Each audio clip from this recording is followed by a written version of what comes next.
palmas enfrente del pecho, cerramos los ojos, estiramos bien la columna frontal, hombros hacia atrás, cabeza alineada con la parte posterior de la espalda, palmas juntas, dedos juntos, la respiración larga y profunda, los ojos relajados. Inspiramos para empezar. Om. Om. Om. Sahana bhavatu, sahanau bhunaktu, sahaviryankaravavahai, tejasvinavadhitamastu, ma vidvishavahai. Om Shanti Shanti Shanti. Sadasiva Samarambam Shankaracharya Madhyaman Asmadacharya Paryantam Vande Guru Paramparam. Om Shri Gurubhyo Namah Hari Om.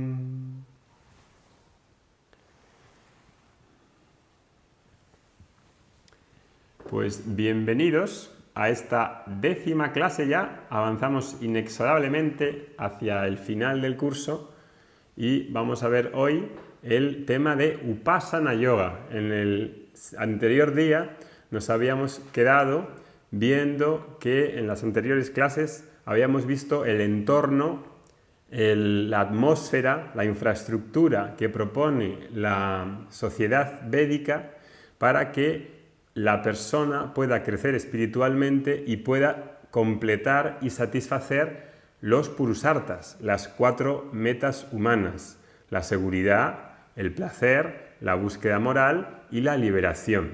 Este era el entorno idóneo, el que hemos visto cuando hemos comentado los ashramas, las etapas de la vida, y las varnas, las categorías de personas que hay dependiendo de su cualificación mental, de su personalidad.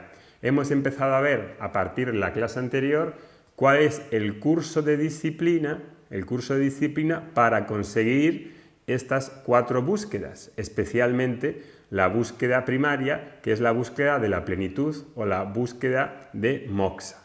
Entonces hemos visto en la anterior clase que hay un curso de disciplina que tiene 3 niveles, tiene 3 tipos de sadhanas.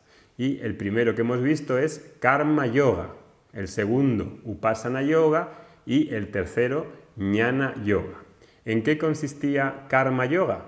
Vimos que era un estilo de vida que consiste en tener una actitud correcta y una acción correcta. Eso lo vimos en la anterior clase, ¿verdad?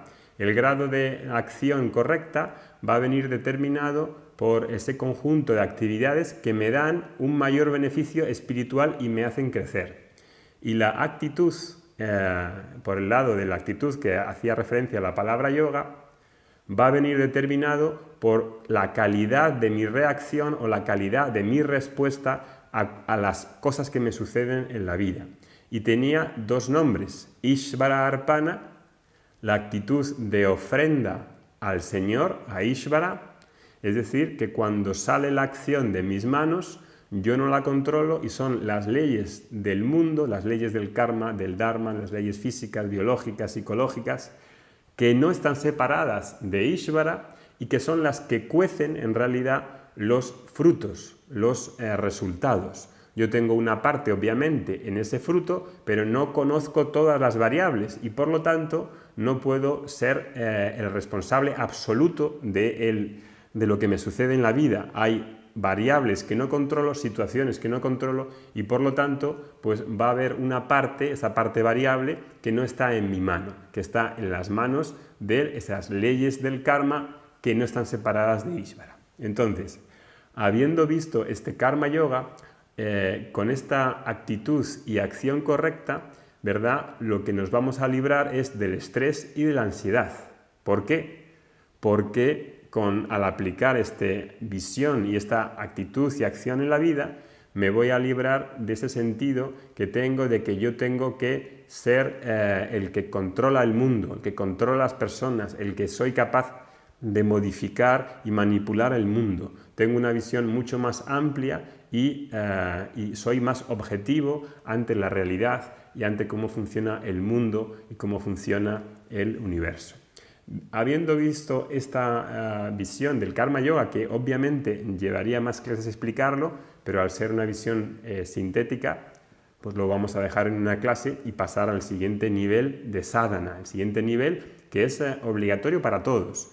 Ninguno de estos 3 niveles de sadhana, nadie puede decir, bueno, yo hago Karma Yoga y llego al mismo sitio.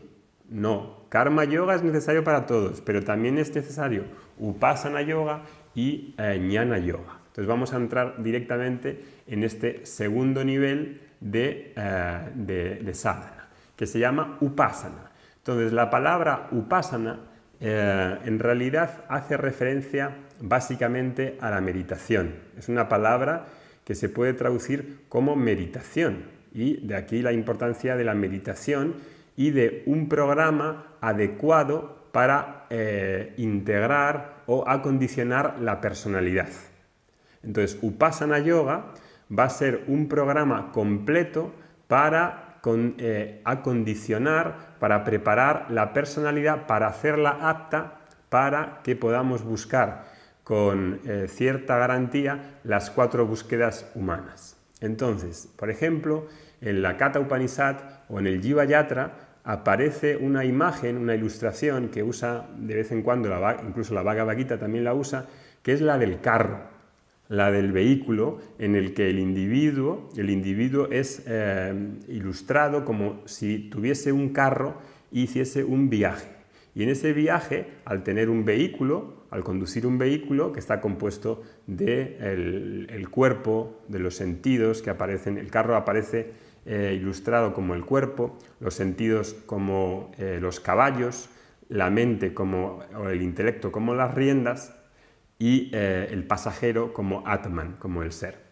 Entonces vamos a ver que con ese tipo de ilustración nos va a querer hacer una referencia a que el jiva, la persona, necesita cuidar, necesita acondicionar, necesita integrar esas partes, como si pudiéramos hablar de partes en el individuo, cuerpo, mente, sentidos, intelecto, las deberíamos de tratar individualmente y coordinarlas para que podamos completar el viaje espiritual bien. Entonces, una persona sensata que se expone a las enseñanzas del Vedanta, de la visión védica, en el Upasana Yoga, en este nivel de sadhana, va a integrar y va a tratar de que esas partes, esos tipos de personalidad, tipos de niveles de personalidad dentro de la persona, estén sanos, ¿verdad? Estén sanos y estén coordinados. Haya una especie de integración entre ellas. Si uno no coordina y no tiene una salud de esas partes, cuerpo, mente, sentidos, inteligencia, no va a poder hacer bien el viaje. Claro, me diréis, ¿eso es de sentido común? Sí, es de sentido común, pero parece que a veces hay ciertas escuelas o ciertas ideas que no miran bien el cuerpo, que lo niegan o que ven la salud del cuerpo como algo secundario. Claro, esto es una cosa muy llamativa, porque es el cuerpo con el que hacemos el viaje. Si no hay cuerpo, no hay vida humana. Entonces, el cuerpo es algo necesario porque es el vehículo con el que hacemos este viaje y obviamente hay que cuidarlo sin que se convierta un fin en sí mismo, sino sea un medio para poder avanzar en este viaje. Entonces, vamos a ver que dependiendo del texto que cojamos, hay una clasificación de estos niveles o componentes o partes del ser humano. Hoy yo voy a usar una que es muy común, que habla de 3 niveles de personalidad que han de ser tratados o acondicionados por este sadhana que se llama Upasana Yoga. Y habla de estos 3 niveles. El primero, Kayika Ansaha, es decir, Kayika, el cuerpo. Segundo, el habla, Vachikam Ansaha. Y tercero, Manasa ansaha, la mente. Cuerpo, habla y mente. Esos son como los 3 niveles que tenemos de personalidad que debemos de tratar de que cada una por separado estén sanos y estén además coordinados. Eso va a ser un poco la esencia de esta clase. Entonces vamos a ir viéndolos uno por uno. Entonces repito, ¿qué sería Upasana Yoga? Upasana Yoga sería la salud en cada uno de estos 3 niveles y la coordinación, las 2 cosas. Tratamiento, acondicionamiento de cuerpo, mente y habla, y la integración, el teamwork, ¿verdad? Cuando no hay ahora que se habla mucho en la gestión de empresas, teamwork, liderazgo, también en nuestro propio carro, en nuestro propio vehículo, tenemos que tener una coordinación. Si la mente, el habla, el cuerpo, los sentidos van cada uno por su lado, hay una división, hay una separación, hay como una especie de división que hace que se rompa esa coordinación. Imaginaros que por ejemplo, uno dice una mentira. Si uno dice una mentira, se produce una división inmediata entre el habla y la mente. Hay una ruptura, hay una desintegración. Ese tipo de desintegración causa samskaras profundos, causa dolor. Hay una bipolaridad entre lo que uno hace, cómo uno piensa y cómo uno actúa. Necesitamos que haya esta integración. La palabra integración en sánscrito puede decirse como yukta, que comparte la misma raíz que yoga, de yuk.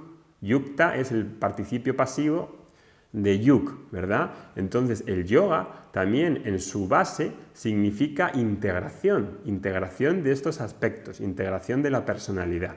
Y entonces el sastra, la visión védica, va a proponer diferentes programas para tratar estos 3 niveles de la personalidad. Y vamos a ir viéndolos uno por uno. Empezamos con lo que es el cuerpo. La personalidad, por ejemplo, podríamos decir la personalidad o el nivel del cuerpo físico. Hemos dicho que esta importancia que se le da al cuerpo es muy necesaria. Incluso en algunos Shanti mantras que aparecen en las Upanishads se habla al principio del estudio de la importancia del vigor, de la salud física, para comenzar este viaje. Si uno tiene problemas de salud graves, ¿verdad? Y no puede sentarse a escuchar, le duele la espalda, no va a poder estudiar bien, no va a poder sentarse a escuchar una clase de Vedanta. Con lo cual el vigor, la fuerza física es muy importante. Por eso nos vienen también las prácticas de asana y pranayama, y no solo de asana y pranayama, las artes marciales parece que son como de un orden de segundo nivel. En absoluto, las artes marciales hechas con la orientación adecuada son de la misma categoría que el asana y el pranayama por sus propiedades energéticas, por sus propiedades físicas que tienen para revitalizar, para crear más energía. Incluso cuando pensamos en este tipo de salud física, uno solo se le ocurre asana y pranayama, pero uno puede hacer otro tipo de actividades. De hecho, el asana y el pranayama a veces no trabajan todos los aspectos que necesita un cuerpo para estar sano, ¿verdad? A veces se necesita hacer un esfuerzo tipo más de fuerza, de correr. Hay diferentes aspectos que se necesitan trabajar y el asana a veces no hace todo, con lo cual uno tiene que saber qué es lo que le viene bien a su cuerpo y tiene que integrar esos aspectos. Entonces la negación del cuerpo es algo que no se recomienda en la visión védica y en las escrituras. Incluso también se suele decir que la preservación de la salud, el prevenir mantener la salud es más fácil y menos costoso que después restablecer la salud cuando uno tiene ya una enfermedad, cuando uno tiene una salud que se ha perdido. Es más costoso restablecerla que prevenir cuando uno tiene salud. Con lo cual uno debería ver este tema de la salud y tomárselo en serio y no dejar que las enfermedades se asienten y se mantengan en el cuerpo y en la mente.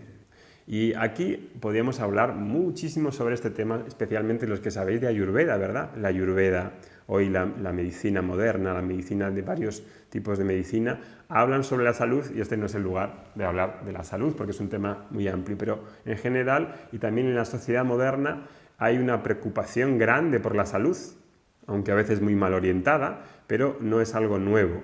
Lo que suele haber también en la sociedad moderna es que hay como una especie de obsesión con la salud y la salud también se convierte en una religión con aspectos muy exacerbados y muy exagerados. La visión védica recomienda que haya una salud mínima, pero que uno no se centre en la salud como el objetivo primario y último, porque obviamente eso no es lo que buscamos en la búsqueda espiritual. Cuando hay una salud moderada y uno no se obsesiona con la salud y con la dieta, cuando no se hace un fanático de determinadas ideologías o determinadas corrientes o escuelas, que si uno es crudivegano, que si uno dice que los macrobióticos son mejores, y hay peleas entre ellos. Entonces, cuando uno se aferra a crear una identidad basada en la dieta, fijaros qué cosa más loca, aferrarse y crear una identidad basada en lo que comes, como si eso fuese lo más importante. Es importante relativamente, pero no en un nivel absoluto. Entonces debemos de ser aquí moderados y ver cuál es el objetivo final y no obsesionarnos con temas que no son el objetivo principal, ¿verdad? Cuando se ve así la salud, se convierte en un sadhana, se convierte en un medio para cuidar el cuerpo y tener una mínima salud para poder hacer este viaje. Eso es lo que podemos decir sobre este nivel de cuerpo físico. Obviamente también se puede hablar de muchos temas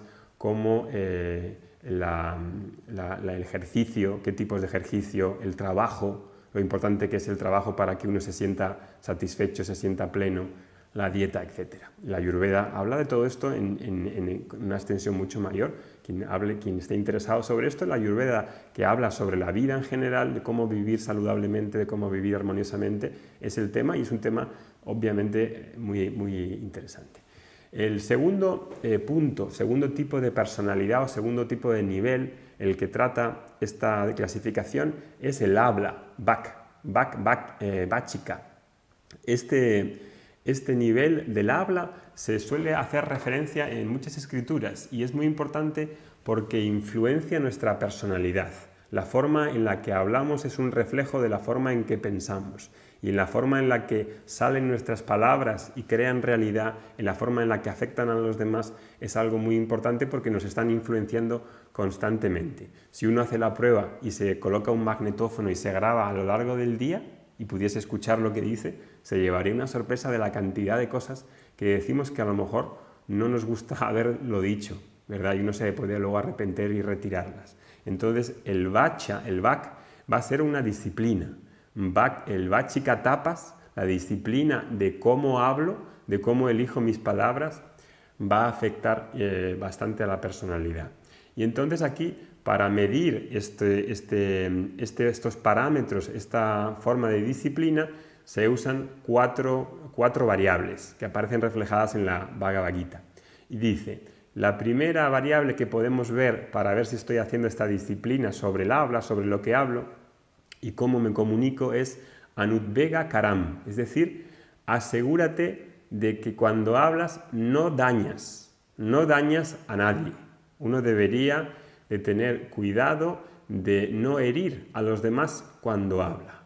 Y el tipo de comunicación, el tipo de diálogo que uno establece puede herir a los demás. Y hay listas que se pueden encontrar en los Vedas de qué tipo de comunicación no viene bien. La comunicación satírica, la comunicación irónica. Hay determinados tipos de comunicación que tienden a que puedan herir a las personas. Y es a veces normal que sin querer hiramos a otros. Y esto produce un daño en esa persona que luego es difícil de reparar. Entonces deberíamos tener cuidado cuando hablamos a los demás para que no produzcamos situaciones indeseables. Igual cuando nos cabreamos. Hay algo que suele decir mucho Swami Dayananda, es que cuando uno está enfadado, cuando uno está enfadado con una persona, mejor que no hable, que le diga, mira, ahora estoy enfadado, no voy a hablar. Cuando se me pase el enfado, te cuento lo que quería decirte. ¿Por qué? Porque en esa situación de enfado, de ira, de cólera, lo que va a salir de la boca no va a ser muy prudente por el calor que hay en el medio. Y eso va a hacer que creemos relaciones que luego recobrar las relaciones por haber dicho cosas que no queríamos sea muy importante. Entonces aquí viene esta indicación de cómo hablar de no herir, de no hacer esta violencia a los demás cuando uno tiene que relacionarse con los demás. El segundo parámetro variable sería satyam. Satyam quiere decir la verdad, hablar con verdad, evitar las mentiras, ¿verdad? Cuando una persona vive una vida de dharma y de yoga, de manera natural y de manera, digamos, espontánea, rehuye de la mentira, sienta mal mentir. Hay una separación, una división, de manera, no porque uno lo piensa, si uno miente a alguien, si uno chismorrea de alguien, si uno insulta a alguien, ese tipo de palabras nos dejan una marca profunda. Uno puede quedarse durante días afectado por haber insultado a alguien que no quería, por haber mentido, por haber dicho una mentira, ¿verdad? Entonces conviene no crear una separación entre la habla y la mente para evitar, ¿verdad?, que se creen estos resultados negativos al decir mentiras. A veces decimos, bueno, siempre hay mentiras que son inalterables, que son inevitables. Yo creo que si uno se va acercando más al Dharma y al yoga, ese tipo de mentiras inevitables que parece que la sociedad tiene, cada vez se van volviendo más evitables. Y ese nivel de tolerancia a la mentira inevitable se reduce hasta llegar a un momento en el que no debería haber mentiras. Y si son mentiras de tipo que son aceptables, como por ejemplo, ¿qué mentiras son aceptables? No decirle a alguien la verdad si le acaban de operar de una enfermedad que puede hacer que su estado de ánimo decaiga y se recupere peor. Esa es una mentira, digamos, piadosa, entre comillas, porque sirve para que esa persona se pueda recuperar. Entonces, mentiras de ese tipo puede haber algunas, pero son en beneficio de la persona a la que estamos protegiendo. Otro nivel, otra variable que podemos ver es priyam. Priyam, que quiere decir que el habla debería ser agradable. Agradable en términos de decibelios, que uno no esté chillando. Hay personas que hablan con un nivel de decibelios enorme. No es agradable este nivel. A veces los españoles hablamos muy alto. Cuando uno va a un bar o a un sitio así, siempre hay un volumen elevadísimo de voz porque hablamos muy fuerte, ¿verdad? Este nivel de decibelios debería bajarse y haber menos noise pollution. Debería haber menos polución ambiental a base del ruido. Entonces, la habla debería ser agradable, debería ser gentil y educada, debería ser amable, suave. Eso es lo que dice la Bhagavad Gita sobre este tema. Y el último es hitam. Hitam, es decir, lo que es beneficioso para el que estamos hablando. Siempre, si podemos hablar con alguien, podemos encontrar que algo sea bueno para el que escucha. Es decir, que lo que va a escuchar sea bueno para él y no solo para nosotros. Y esto lo vemos mucho en las conversaciones. Cuando uno quiere hablar parece que a veces solo de él. Es difícil que nos escuchen. Hay como una necesidad de hablar solo de mí sin prestar atención a la persona que está hablando. Cuando nos viene alguien a hablar hay que escuchar. No solamente tenemos que hablar nosotros, y si le decimos algo, también puede ser algo que sea bueno para él. Alguien que pide un consejo se puede hablar diciendo algo bueno, viendo lo bueno, lo beneficioso, el hitan para esa persona. Esto sería así resumido la disciplina sobre el habla. El tercer nivel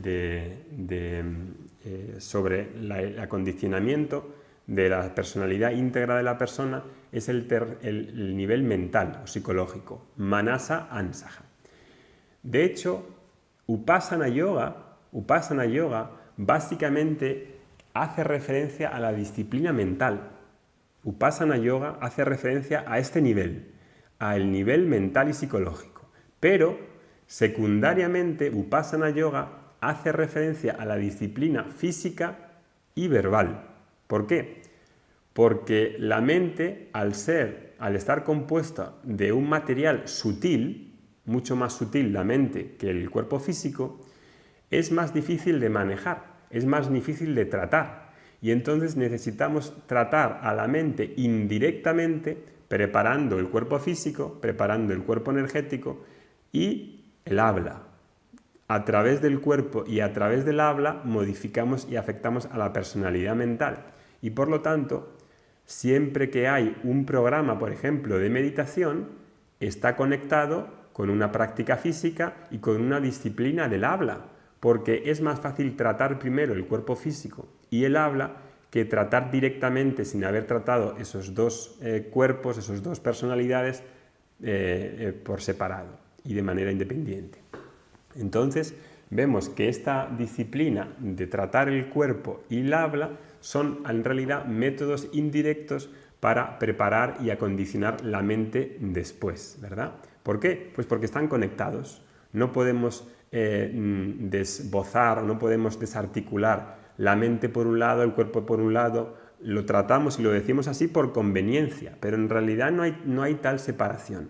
El cuerpo y la mente se están afectando continuamente en los dos sentidos y el habla lo mismo, con lo cual cada vez que pinchamos en un lado afecta al otro, cada vez que tratamos el cuerpo afectamos la mente y el cuerpo, es una comunicación bidireccional y por eso en los tratados de yoga, como el Ashtanga Yoga de Patanjali, cuando Patanjali habla de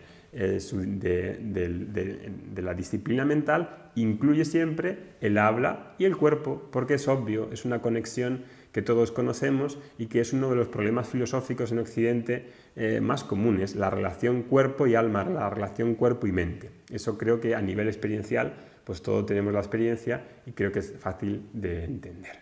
Entonces, una vez visto estos tres niveles, ahora el Sastra prescribe 4 tipos de meditaciones, 4 tipos de upasanas que van a estar basados en un tipo de disciplina para tratar la mente, para tratar este nivel de la mente, ¿verdad?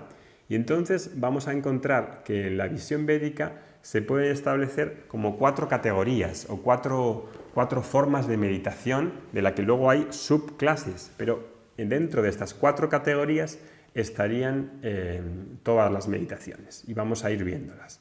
La primera meditación se llama meditación para la relajación del cuerpo y de la mente. Primer tipo de meditaciones.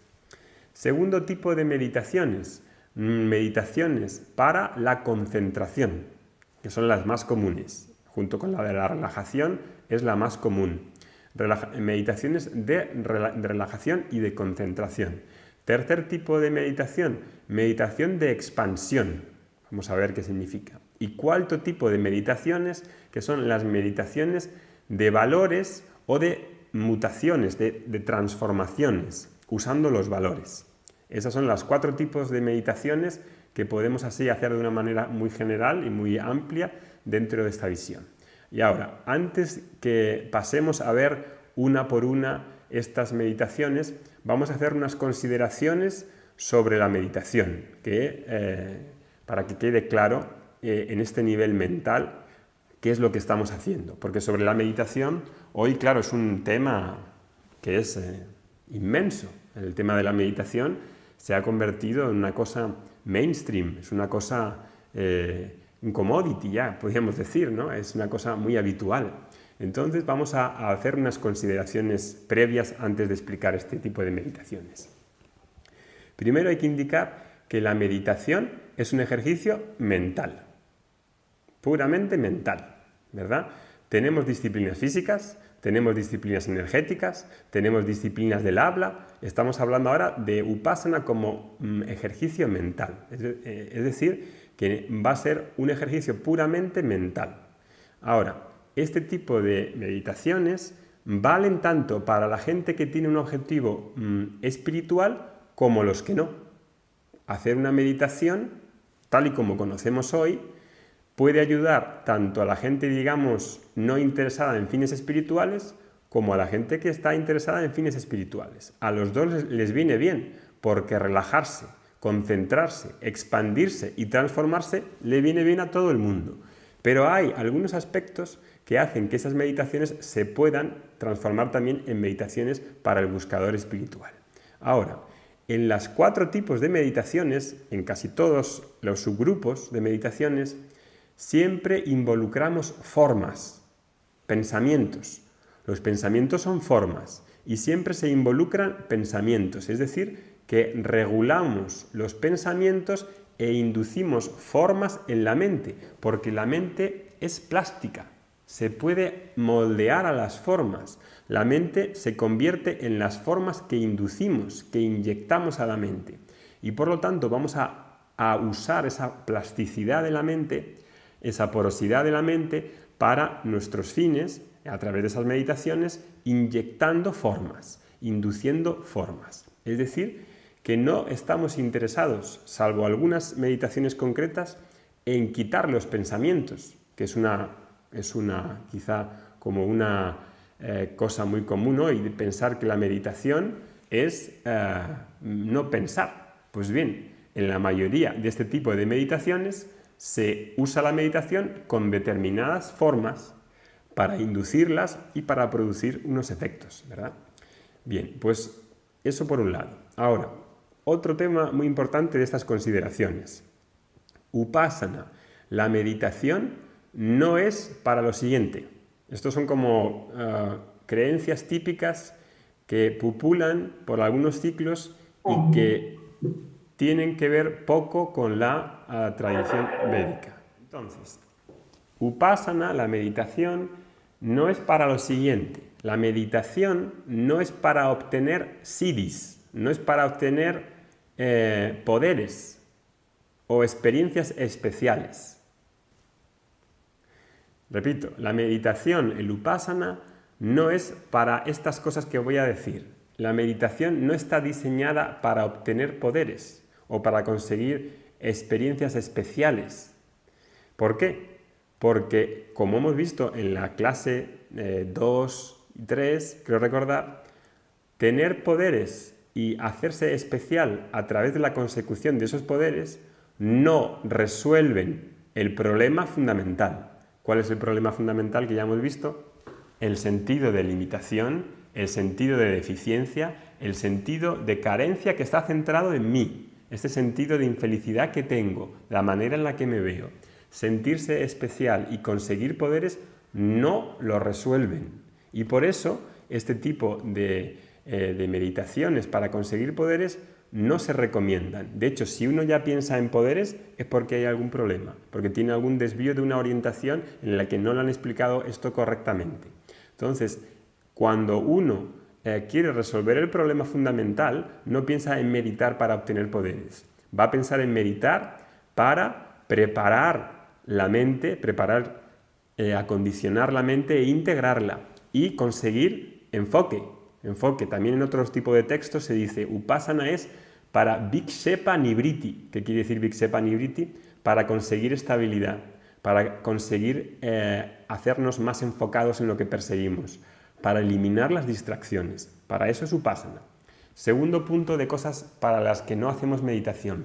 No meditamos para moksha. Segundo punto.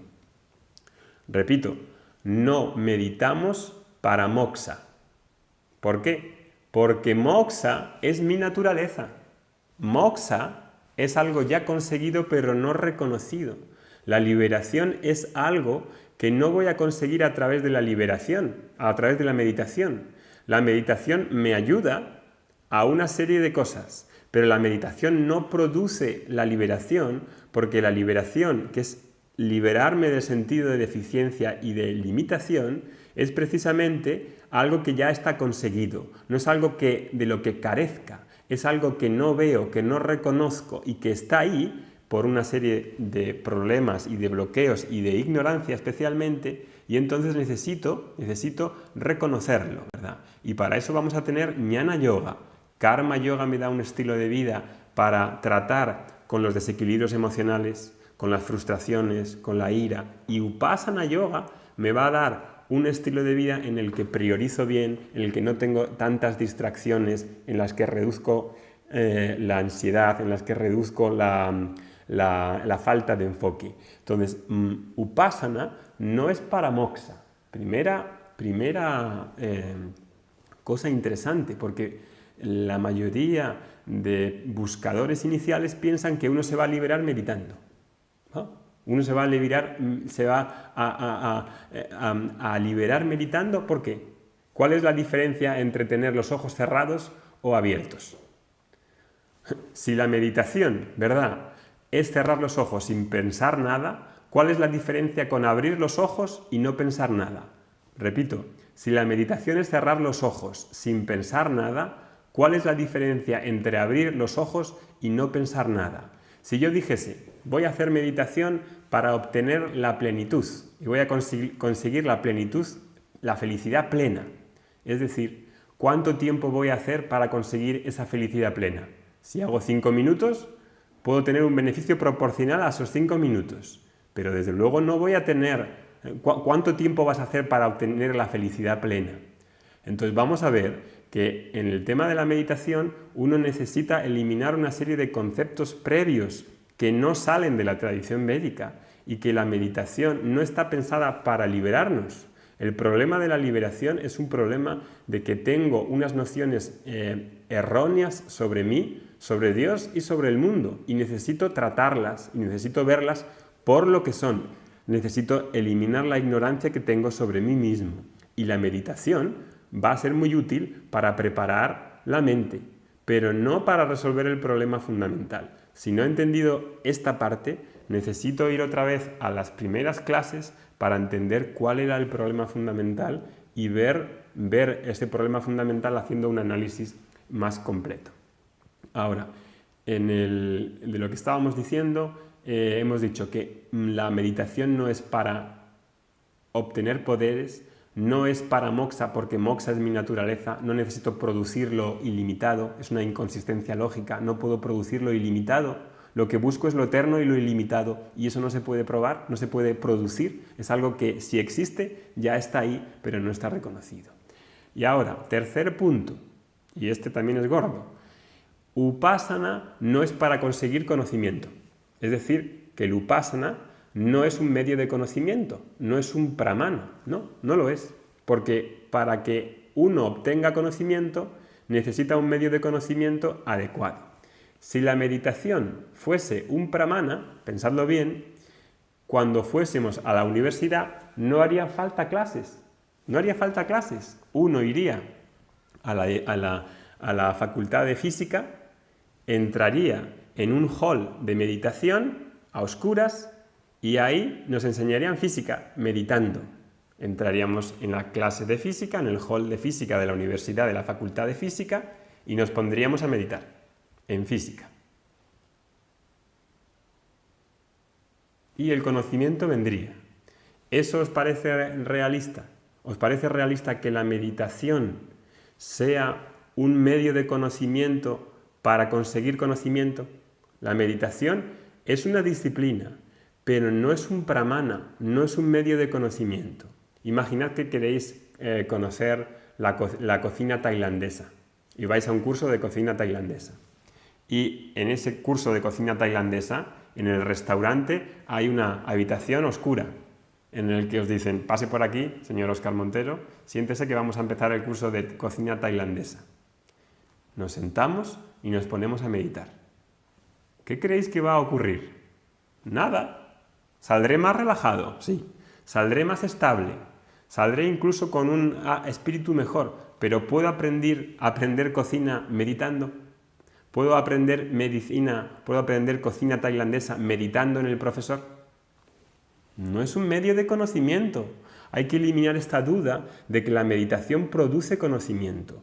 La meditación puede hacer que me aclare lo que ya sé, lo que ya he escuchado, lo que ya he leído, a lo que ya me he expuesto, y en esa meditación me sirva para aclararme, para tener certeza de lo que sé, pero no para obtener nuevo conocimiento. Ese es el tercer punto. Y cuarto punto, que también se cree sobre la meditación no va a resolver todos mis problemas. La meditación hoy aparece como una técnica que va a resolver todos mis problemas.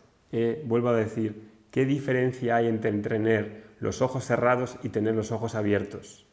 La meditación me va a ayudar para muchas cosas, como vamos a ver ahora en los 4 tipos de meditación, pero no resuelve el problema fundamental del ser humano. Hay que ser un poco realista y ver lo que cada cosa puede dar, lo que cada disciplina puede dar. Y habrá personas que esto les siente mal, porque a lo mejor llevan practicando meditación 40 años y pueden decir, yo llevo practicando meditación 40 años. No necesitamos ese tipo de carga, no necesitamos decir eso a las personas, llevo meditando 40 años. Pues muy bien, llevas meditando 40 años, te habrá venido muy bien para algunos problemas, pero no resuelve el problema fundamental. Desde luego no en esta visión. Es una visión que si uno cree que meditando se va a liberar, es porque tiene un concepto muy erróneo o muy poco investigado de lo que significa la liberación. Uno primero necesita examinar cuál es el problema fundamental y qué es moksha, y verlo con claridad para tener una claridad sobre los medios adecuados que pueden darnos esta liberación. Entonces, esas eran las consideraciones que quería haceros antes de explicarlas. Otro tema también que se podría decir es que la meditación y esta preparación, este Upasana Yoga, que va a acondicionar cuerpo, el habla y la mente, es fundamental porque el conocimiento espiritual y la ignorancia, ¿dónde están? En la mente. No hay otro sitio, no hay otro contenedor, están en la mente. Y por eso se necesita preparar la mente y tener una mente disponible para estar receptiva y para poder corregir esa ignorancia. Lo que sucede es que como la mente contiene la ignorancia y contiene todas esas creencias que están ahí, necesitamos lidiar con la persona, con el jiva, porque ese jiva tiene al mismo tiempo problemas emocionales, tiene cosas con las que lidiar al mismo tiempo, que trata de remover esa ignorancia. Y es ahí donde el ego a veces es un problema gordo a la hora de tratar con la ignorancia. Se resiste al cambio, se resiste a ser corregido, se resiste a abandonar sus creencias, se resiste a abandonar las identificaciones que ha ido cultivando a lo largo de los años. Yo hago meditación 50 años. Bueno, ¿y qué? Uno puede cambiar y cambiar su postura y cambiar de idea. No tiene que tener una identificación emocional con algo que ha hecho, con un grupo que ha hecho o con una escuela en particular. Uno quiere ser libre de todo eso, de los grupos, de las técnicas, de las disciplinas. Uno quiere verse libre y verse libre significa ser capaz de hacer ese examen para ver las cargas que nos están dando presión. Entonces, visto esto, que lo digo para que tengamos una idea un poco más clara de lo que es Upasana y vayamos quitando los errores comunes que hay sobre lo que se cree que es de meditación, y este tema de la meditación se ha metido tanto en la sociedad que hoy en día ya cada uno dice lo que quiere de la meditación y hacen técnicas nuevas y se abren cursos y cursos de meditación sin tener una base escritural y una base tradicional fuerte sobre la meditación. Es decir, que uno necesita también indagar más qué es la meditación y no solo ponerse a practicarla por muchos beneficios que dé.